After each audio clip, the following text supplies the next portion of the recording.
You gotta find the paragraphs that were actually written about this unit or this house. And then you look for the list of what should be repaired.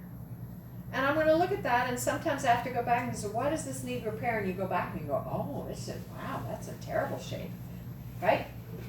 So you understand. So now you're gonna circle the 3 things that you think your client should ask to have repaired. And you have a conversation with your client, say, what did you think about the report? Oh, I think everything's okay with me. And I said, really, you wanna take possession of this thing with this funky thing going on under the sink? I think they should repair that. Really? Can we ask for that? Yeah, we can ask for that. What do you think? And then I wanna make sure you have GFCI plugs or whatever I've come up with, right? So sometimes your client is timid and doesn't wanna ask for anything. I'm not guaranteeing you're gonna get it, but if we don't ask, we'll never know, right? So we gotta ask. And you can ask even if they sign, even if there was an as-is. Yeah, so let's talk about that for a minute, because I do want to be respectful of as-is addenda, right? If you've signed an as-is addenda, I think I mentioned to you the other day, consider putting a limit on it that says buyer shall cover $1,000 worth of repairs.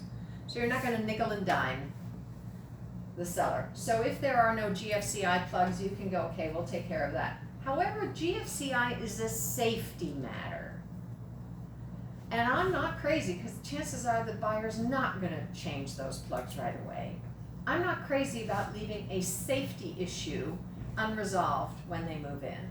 So I might ask for those, and usually, even with an as-is addendum, safety issues get addressed. And then after that, it's, well, the garbage disposal, you know? What's it cost to replace a garbage disposal? $150? That's within the limit. So yeah, let's not ask for anything else. Let's just ask for these safety things. And then when you present that to the listing agent, you can say to the listing agent, there were 27 things on the list of potential repairs. We're only asking, we want to be respectful of the as-is addendum. We're only asking for those items that are safety issues to be addressed. See how nice that is? Now I'm positioning myself as, right? All right. That wording works. That wording, right? Works great. Okay, dates for the buyers. So when you do a transaction, you're going to get very familiar with it. There's a couple of things that you want to keep in mind. You want to know what your acceptance date is, and you want to know what your closing date is. You just always want to know those, and you will, because they get kind of important, right? Everything goes from there. So those are really important dates. Your inspection deadline. What is that 2-week deadline, right? I just kind of have it in my brain because I don't want it to expire. So, and like I said, you put everything in your calendar and you color it so it's bright red and it tells you, oh my God, I got a red item due today. Now the thing is, if you've got an inspection due in 14 days and you put it on the 14th day in your calendar, it's too late. So in your calendar, you want to put something in 10 days and say, inspection is due in 4 days. Right? So that you remind yourself, you trigger yourself to now deal with and get this negotiation started for repairs.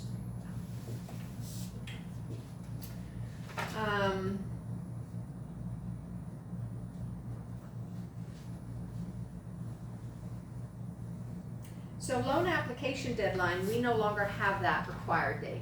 However, I sure would like to know that the buyer has applied for the loan. So I find it odd that we removed that from our contract, but we did.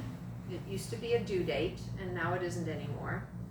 So now you just want to double check, and one of the ways to do that is to ask for if the appraisal has been scheduled. That's a great way, kind of backdoor way to make sure the client has applied, because they're not going to schedule an appraisal without the buyer having applied for the loan, right? So if you follow up with the lender at 5 days or with the listing agent 5 or 7 days and say, hey, has the appraisal been scheduled? And then you bug them every day until they answer you. Loan commitment due date, additional escrow date, closing date, term. Yeah, so those are all pretty obvious, I think. All right, and then step 3, seize this golden opportunity. Indeed, I can't tell you, this is where people, it's funny because here you are, have this golden opportunity, and we all move on. you've got somebody that you just worked really hard for, they are primed to talk about you. So, a gift, a closing gift. And it's important to remember that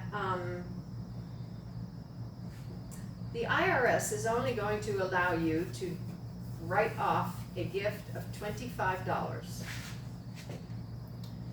So, does that matter? No. Absolutely not. That's correct. I just earned $6,000. I'm not going to give you a $25 gift, right? So, my general thing has been I put a bottle of champagne and in the refrigerator and an orchid on the kitchen counter as my first thing with a little card that says congratulations. Just so when they walk in, there's something like, oh, how sweet, you know, and then they open the fridge and they go, wow, right? It's just a nice thing to do. And then I might come up with a gift. Like, what do you think are some good gifts? I saw like it was like a little chopping board or cheese board, and it said, you know, like they're established, like, you know, first homeowner. It was really cool. That's like cute. a little cheese platter or something, or Nice. a chopping board. Yeah, very cute with the knife. Yeah. Yeah, nice. Yeah, and very it nice. was like engraved in the wood. Very nice. That There's was also a cute. knife company that'll Oh, engrave your logo and your name On in the the knife. knife. Oh, Yes. that's Yeah, cool. that's cool too. Yeah. What else? I saw a personalized welcome mats that said welcome home, and it had like the family's last name on it. Oh, cute. Yeah, yeah. That's adorable. Or What family else? plaques, welcome to our home, and it had the last name as a core wood put up on the wall, so when they entered their new house, it was up there. I'm sure it was way more than $25, but Yeah, that's yeah, so personalized. yeah, special. absolutely. Yeah. Anything else? I take people to dinner, and half of the time they take me to dinner because they're also grateful, right? They want to thank you. So don't be surprised when your clients want to take you to dinner. And that's a wonderful opportunity, right? A Home Depot gift card or Lowe's gift card, if you know they're going to be making repairs, right? Give them a gift card for that. Yeah. But any one of these little gifts, what a wonderful and, you know, thoughtful thing to do to have something ordered in advance with their name on it. And for sure, at day of signing, right? And getting their picture at signing, and some agents make up a little sold sign and we're closed today, you know, closing or whatever, and they hold it in front of the client while they take the pictures and they post them on their social media. Yeah. And now the client is going to share that Right. post, right? And say, oh, we're closing, da, da, da, da, da. And chances are they're going to say something about you. Yeah, good stuff. So we've already talked about, I think, how to leave a good impression, right? The good impression is all about doing your job and doing it well and staying in communication with your client. That's what's going to make them feel good. Agents have two agendas. One to move the current transaction toward a successful closing, and two to ensure referrals. And most agents forget that part. So following up with everyone. If you've given your client a great customer service experience, now is the best time to ask for a referral and testimonial because all parties are at their happiest. Everyone has reached the outcome they desired, and you've shown in professionalism multiple times. The first thing is be sure to add your client to your database for a drip campaign. So we are in that transition between two programs. We used to use eEdge and we're now in Command, and so I'm not necessarily totally up on what Command does, but what you want to look for is an anniversary campaign. It's the handiest thing. Every year from now on, your client is going to get an email from you on the anniversary of their closing date saying, how's it going in your home? Congratulations again for your home ownership or whatever. The other one is a birthday campaign. You can put your client on a birthday campaign so that they're going to get a birthday greeting from you, at least in the email, right? Those are really simple to do. putting them on a 33 touch. And so now what kind of touch do you put them on? And that's in our marketing classes. Personally, I like the newsletter that we have, our newsletter in eEdge. I continue to use it.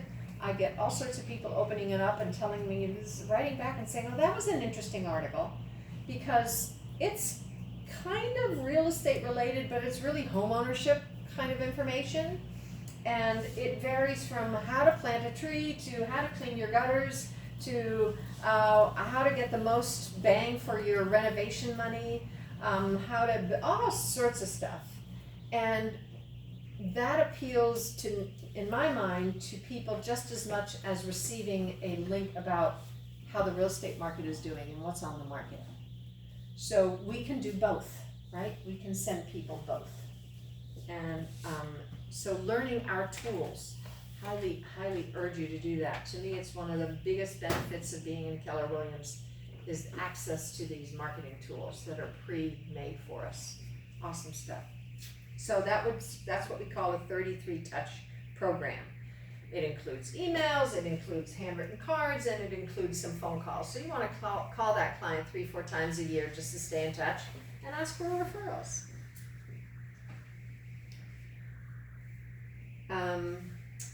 So staying in touch, and this NAR fact here at the bottom is kind of interesting. NAR reports that 88% of clients say they would use their real estate agent again, but only 12% do. And the number one reason? They couldn't find them. The agent didn't stay in touch with them, and they didn't know how to contact them. How's that for amazing? Like, really? You could put them on a drip campaign. You'll never have to touch them again if they're in your database. So you could just let it go, and they get an email from you, and they know how to get in touch with you. Yeah. On page 26 is an example of a survey, and this is a great idea, right? Is to send your clients a survey, and you could literally just take this and copy it and make it your own. And it asks, from 0 or from 1 to 10, and I love it, the smiley and frown faces. Let's talk about an easy way to Idiot proof. Right? It totally oh, I get this. I delivered on what I promised. I was accessible to you to contact me. I listened. You're willing to recommend me to others. Notice how they snuck that in there. You would use me again if you need a real estate agent, and if you were in charge of my business, what's one thing you'd change? That is a way of saying, I think you should do this better, or I think you should do this differently, right? It's asking in a nice way, how can I improve? And then the other one is, what did I do well? And hopefully you can compile those bits of information into a testimonial. The other one is, sometimes I just write to people and say, would you write me a testimonial? And they're happy to do that. They'll send it to you, and you're going to add it to your buyer's presentation or your listing presentation, right? That people are happy with you. Yeah, it's great. So,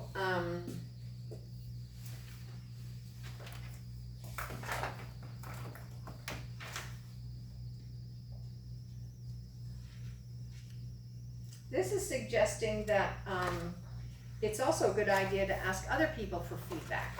So if you want to learn and grow your business, and you want to get better at providing top quality service, send a survey to your escrow company, send a survey to the lender, send a survey to all sorts of people, and obviously you'd have to customize it to vendors as opposed to a client. But they work with a lot of agents, and where it says, the phrase that says, if you were in charge of my business, what's the one thing you'd change? You might get some interesting feedback. Right? So it's one of those things that you go, okay, who's got time to do that? But if you put it on your list as a goal to do that, maybe sometime over Christmas you go, okay, I'm going to get that one done. I'm just going to get that done and, get some feedback. So here is then what to do, right? Gift ideas. Movie tickets. That's really, I suppose if you're buying a $57,000 something, then movie tickets is okay, but it still seems a little odd to give Impersonal too. Is it me or is this odd? Impersonal. Gift baskets, now that's a nice idea. A gift certificate, we talked about that. Something you know you'll need in their new home, yeah? If they're relocating something related to the new city. Include several business cards, one for your client and one for them to give away. And then stay in touch, yes. Oh, we're supposed to have brainstormed, well, we did that. Okay. Getting paid. So you know what I wanna do here is I'm just gonna take a moment.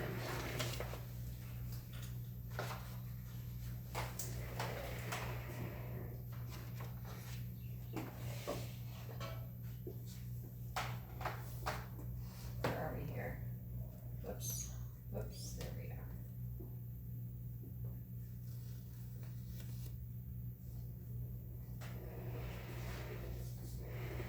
Have any of you taken a command class yet?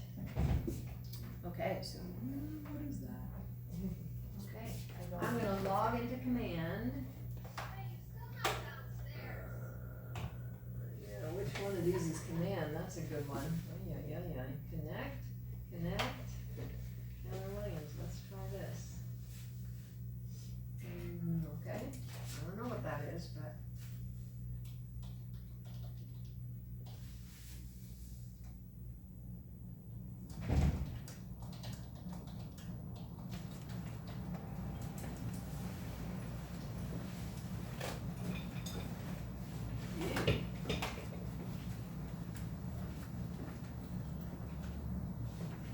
Well, that's some weird old link that doesn't work anymore. KW command, there we go, it's right up here, Marion, wake up. Okay. See, there's so many links that.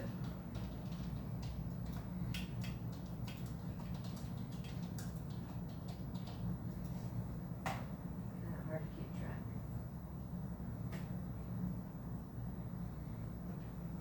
Okay, this is what command looks like. And down here, along the side are all the things you can do. This is where your contacts are. Here you can have a task list.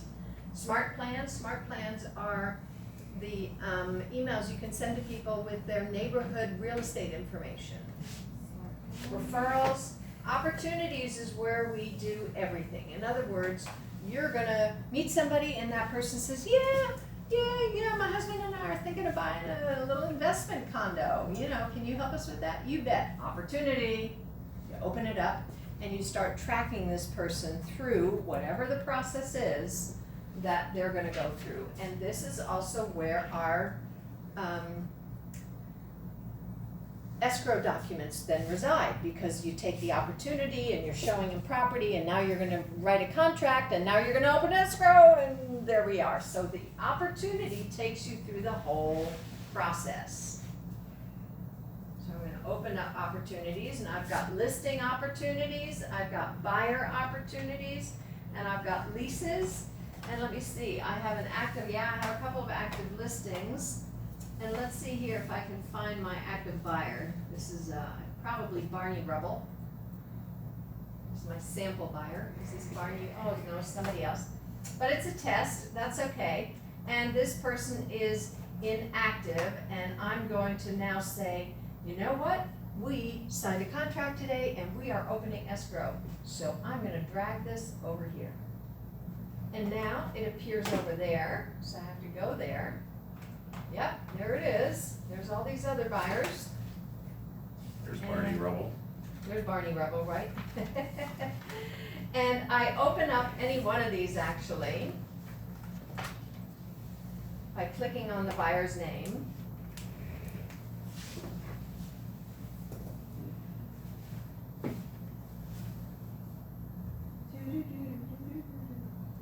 Come on, don't film now. Guaranteed, when you're in a class, doing a demonstration, the internet will not cooperate.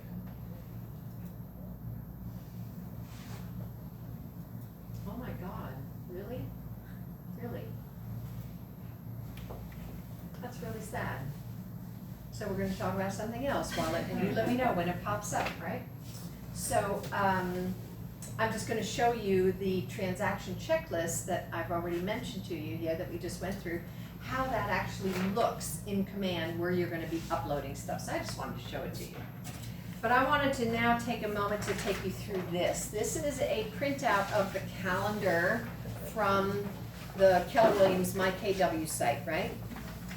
And I've already mentioned to you that there are a couple of classes coming up that you're gonna wanna take. And we call it the Contract Intensive. And it starts on, where are we anyway? This is February. We are on the Mhm. Today is what? Today is third. the 3rd. Okay, so on the 7th, see there where it says PC zip forms at 9:30 Central. That's the first class that you want to attend. It's a 3-hour class. You're going to get a full review of the purchase contract. You're going to get learn how to open the purchase contract and fill it out in zip forms. So please bring your computers and you'll work along with me. This class also is offered on a monthly basis in the Market Center, but we schedule it specifically right at the end of Ignite to start what we call the Contract Intensive. At the end of the class, you're gonna get homework. You're gonna be asked, you're gonna be given a situation, Betty Byers, one of these, she's gonna wanna buy something and you're gonna have to find something for her and then you're gonna have to fill out a purchase contract and send it to me for review. So I'm gonna respond to you the same way I do if it were a live, real buyer. I'm gonna respond to you and let you know what's what with your contract and give you feedback. Then we meet again on the 11th, see where it says Central Contracts? That's us. So again at 9:30. This was probably not a full hour, it's more like 2 or 2.5. We are gonna go over the listing contract. Well, first we're gonna go over your homework. And we're gonna all discuss what did you find for Betty Buyer and did you have any problems, and we're gonna share that information because we all learn from each other. And then we're gonna go over the listing contract and I'm gonna show you how to fill that out and I'm gonna give you hints and guides and whatnot so that you are more familiar with the listing agreement. And then on Thursday, the 13th, see again it says Central Contracts, we are going to go over how to do a CMA. So I know you had a CMA class here, but you know something? Your CMA is the hardest thing you're gonna do. It is the single hardest thing. It is not a science, it is an art, it is not easy. It is the thing that takes the most amount of time and leaves me doubting myself the next morning when I wake up and go, oh my God, did I underprice that? Did I overprice that? What did I do here, you know? And you do the best you can. So we're gonna go over doing a CMA. We're also going to learn how to write a counter offer, okay? Because that's a little complicated. You will get homework after the listing agreement, so you're going to be asked to fill out a listing contract, and we're going to go over that in your homework. And then at the end of that 3rd class, you will get another purchase contract to fill in, so that you will have had a chance to practice 2. Believe it or not, that's not very many. It's a 14-page document, it's very complex. Writing 2 purchase contract is not gonna make you an expert, but it'll get you to a little bit of a comfort level so that when you do have a client and you need to write an offer, you're not totally in the blind, right? You'll be ready. Yeah. So do all these classes kind of coincide? Like I'm not gonna be here on the 7th, but I'd love to come to the one on the 11th. But would that? If you can't come on the 7th, I urge you to take it next month. Okay, so I can do them all in Yeah. order. Okay. Yeah, absolutely. Okay. Now, notice,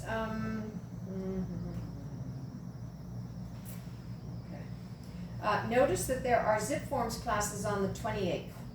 Those take place at RAM, right? Green is always the classes that are at RAM. And Michelle Del Rosario actually teaches those. And if you want to learn how to use zip forms really well, especially because you won't have taken my class, I recommend you take those 28th. classes. Okay. The second one, there's Zip Forms Plus and then Zip Logics. What that really means is she's going to teach you how to use e-signature in zip forms, and that's a really good thing to know how to use well. It's a little tricky, and I show it to you a little bit, but consider taking those classes. It's really good to become very familiar with those classes. I teach a Paragon Basics class in the afternoon of the 11th. So if you've not taken a Paragon Basics class, I urge you to take that class. Yes, sir. When is there a command class? There was recently an advanced command class, but I would think you'd want to take the command class and then the advanced command class. Do you know when that is? Yeah, no, I will, let me take it up with Nicole, because I'd love to I've, see those. right, I've asked for a marketing class, marketing tools at Keller Williams class, just to get everybody into it, right? So, yeah, that we just, you know, we do our Monday morning coaching calls, and 3 weeks ago, the coaching call I led, I showed everybody how to set up an open house follow-up campaign. And you do it both in Command and E-Edge, and I kind of went into both, so, I don't know if you're actually in the coaching program or not, so. Not yet. Okay, you're not, so you wouldn't have access to that. Anyway, let me find out, because we definitely need that kind of class, I agree. I think Robert Eichenberry's class was a little bit like, a Yeah, intro to it was command. really fast. Yeah. I mean, it was like one chapter in here and it was, you know. Yeah, no, we need to address that and have just a regular monthly, marketing with Command and at Keller Williams, so that you know what the marketing tools are. Yeah, good point. Well, I'm clearly not showing you Command today, am I? I'd go back and then go forward again, and then usually that's what does it. And I'll just go back. Reword. Command doesn't know how to take commands. I'm gonna take Betty Byer. See if Betty Byer works. There. Oh my gosh, look at that. See? Betty Yeah. Byer works. So here I am in Betty Byer, and notice that I can fill out the details to this contract. I can upload documents, and that's where I'm gonna go.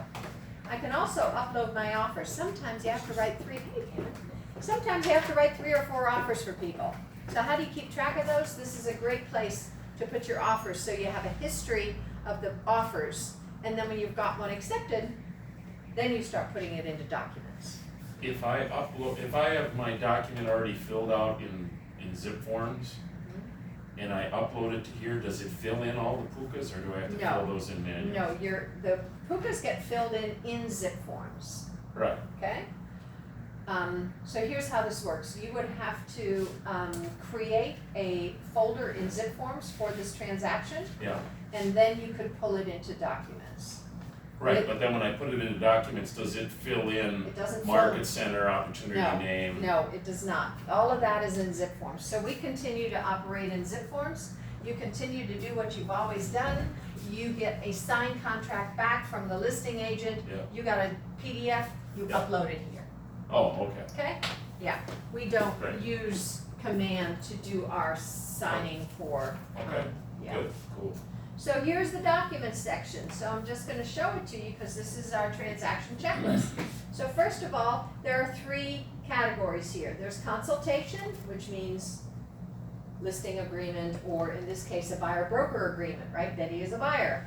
And then we have the under contract section, and then we have the closed section. So there's only 3 things here: the buyer's disclosure, showing sheets from a certain day. So I saved my showing sheets because I like, why do I do that? My showing sheets are proof that this client has seen a lot of properties and actually knows the market really well. So my showing sheets are a form of CMA, because we're only gonna go look at stuff that my buyer is interested in seeing and that she can afford, right? So it becomes a CMA. So I like keeping my showing sheets. So I can just add those. I can go right here and say add an item, and I can just add those. So now we go under contract, and I'm gonna hit the under contract tab, and look at this. First thing is my timeline, and then we want the escrow instructions. Here's the purchase contract, counter offer, all these things. And when you want to add something here, you are just going to click on this little box over here, and this opens up, and if you've got that document down here in the corner because you downloaded it, Yeah, don't need to open it, don't need to save it, just have it down here, you just drag it right there. yay. So I keep Command open when I've got a transaction going, and as I get title report, I download it, go over to command and drag it in. Done. This is kind of like an easy checklist slash file of how to get paid. No. This is our transaction checklist. This is this document. Yeah. It's the same, exactly the same thing. So it's not an easier version or whatever. It is there to help you remember, oh, did I put a counter offer? Yeah, we have a counter offer. Ooh, that's not in there. Ooh, it's just to remind you, right, all these things. Now you're going to notice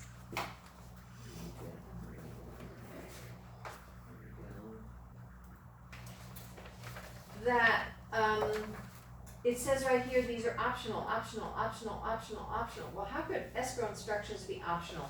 The reason we make things optional is because if we put required, you wouldn't be able to close the file. And so we just, since we never know what you're going to be needing for your transaction, we tag everything as optional. So don't think, oh, it's optional. No. I know what's required on your transaction, you should know what's required on your transaction, and I'm not gonna let you close this deal until those documents are there, right?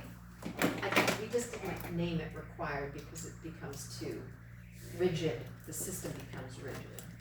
So that's the category called under contract, and then we have a category called closed. And the closed category is the second page of our transaction checklist. Yay. Right here, it says earnest money deposit, right? Then it says additional deposit. So right here, C2, earnest money deposit, additional deposit. See that? This list and this list are the same thing. And you can just drag And you and just drop the drag it PDF. in, drag it in. Oh Now, my God. your transaction coordinator will also do this for you, right? You can just make sure your transaction coordinator gets copied on everything, and now you don't have to do this. And they know what documents are required. But if you want to do it yourself, that's how hard it is. That's so much easier than Sky Slope that isn't even funny. Oh, that's good to know. And then when you're ready, let's say you've got stuff in here, the get approval button can be, let me see here, consultation has something, yeah. So there's something in here, so now I've got this submit to Market Center. So when you hit submit, it becomes available for your broker to review it. You have to send a text to your broker and say, hey, I just sent you my file, please review, and you must give your client, your broker, the name of the file. This one is called Buyer. Not usually, right? It should be 123 Main Street, Betty Buyer, but whatever, so that we can find it.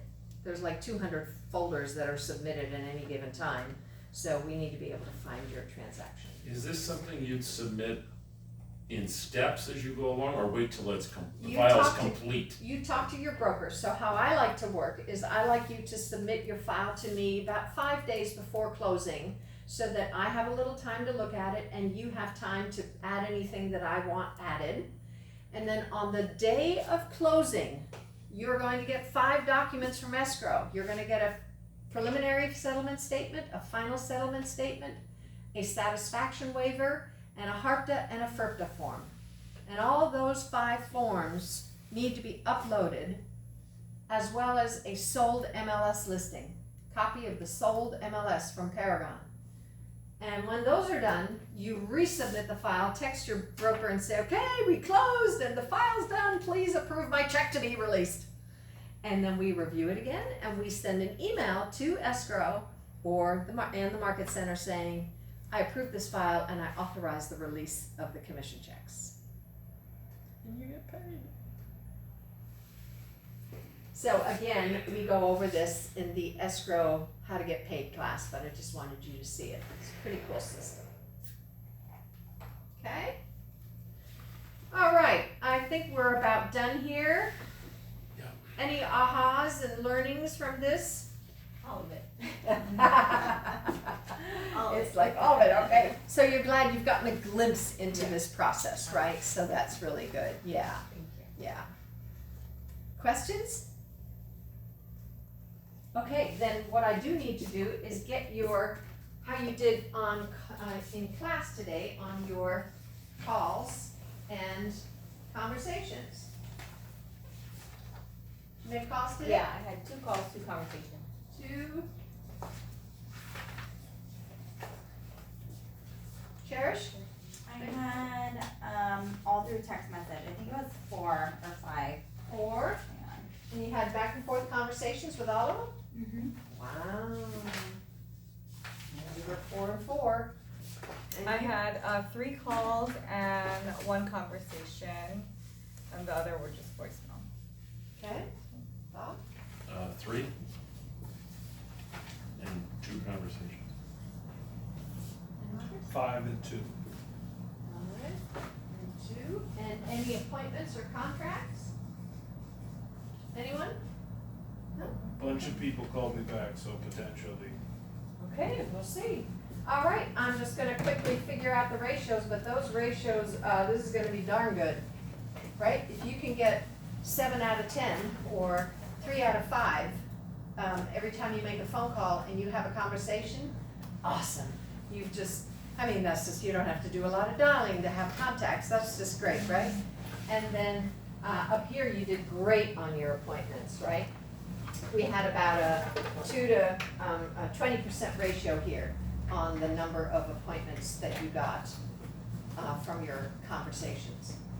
Converting your conversations to appointments at 20%, wow, that's phenomenal. Keep up the great work, everybody, and I look forward to seeing you on Friday at the contract class. Cool. We'll miss you. Yeah, it's my birthday, so I'm gonna be flying to Seattle. Will, Yeah. excuse us. Good for you. Yeah, so. That's great. Just a That's break from awesome. the children, you know? Nice. Just a quick weekend trip. but- Nice, Yeah. very good. Yeah. Okay.